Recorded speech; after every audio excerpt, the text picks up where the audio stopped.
ఈ vaginal infections అని వచ్చినప్పుడు యాంటీబయాటిక్స్, యాంటీఫంగల్స్, వెజనల్ వాషెస్ వాడతారు. అప్పటికప్పుడు ఆ ఇన్ఫెక్షన్ ఇంటెన్సిటీ తగ్గుతుంది. తర్వాత కొద్ది రోజులు అలా ఉంటుంది, నాట్ టూ మెనీ డేస్, కొద్ది రోజులు ఉంటుంది, మళ్ళీ ఇన్ఫెక్షన్ వస్తూ ఉంటుంది. దీనికి గల రీజన్స్ ఏంటి?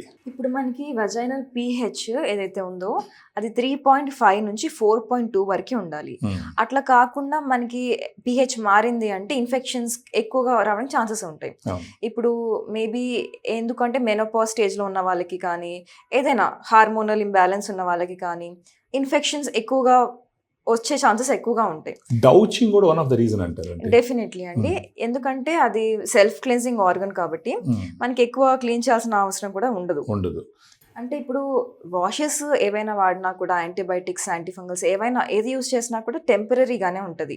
మళ్ళీ అది ఆపేశారంటే మళ్ళీ రికవర్ అవుతుంది. మీరు చెప్పినట్టు గుడ్ బ్యాక్టీరియా, బ్యాడ్ బ్యాక్టీరియా రెండు ఫ్లష్ అవుట్ అయిపోవడం వల్ల మనకి వజైనల్ హెల్త్ pH మెయింటైన్ అవ్వడం కష్టం అయిపోతుంది. దానివల్ల మనకి రికరెంట్గా ఇన్ఫెక్షన్స్ అనేవి వస్తూ ఉంటాయి. ఇప్పుడు మనకి ఇది ఫెమిడిలైట్ చూసినట్టయితే దాంట్లో ప్రోబయోటిక్ స్ట్రెయిన్స్ ఏవైతే ఉన్నాయో అవి మనకి గుడ్ బ్యాక్టీరియా ఇంక్రీజ్ చేయడానికి, బ్యాడ్ బ్యాక్టీరియా తగ్గించడానికి చాలా బాగా హెల్ప్ చేస్తుంది. దానివల్ల pH అనేది ప్రాపర్గా బ్యాలెన్స్లో మెయింటైన్ అవుతుంది. అట్లా మెయింటైన్ అవ్వడం వల్ల మనకి ఇన్ఫెక్షన్స్ మళ్ళీ రాకుండా ఉండడానికి ఛాన్సెస్ ఎక్కువగా ఉంటాయి. ఈ product I have good experience in handling probiotics. మీరు డైటీషియన్ పాయింట్ ఆఫ్ వ్యూలో చెప్పండి.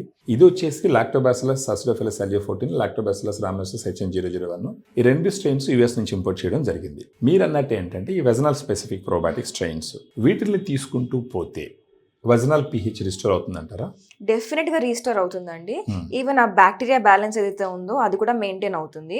ఓవరాల్ గా హెల్త్ ఇంప్రూవ్ అవుతుంది. గట్ హెల్త్ కూడా ఇంప్రూవ్ అవుతుంది. ప్రోబయోటిక్ స్ట్రెయిన్స్ ఉండడం వల్ల గట్ హెల్త్ కూడా చాలా మంచిది. దానివల్ల హార్మోన్ రెగ్యులేషన్ కూడా కొంతవరకు అవుతుంది.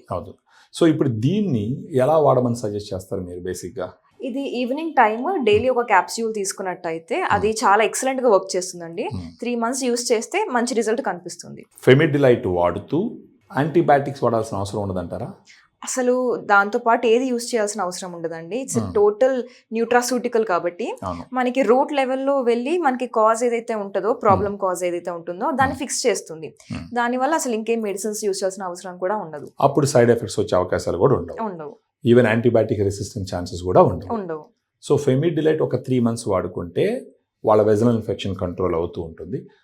ఒక డౌట్, ఒకవేళ ఇది వాడినారు, కంట్రోల్ అయింది, మళ్ళీ ఎప్పుడైనా వచ్చింది, అప్పుడు దీన్ని రిపీట్ చేయొచ్చా?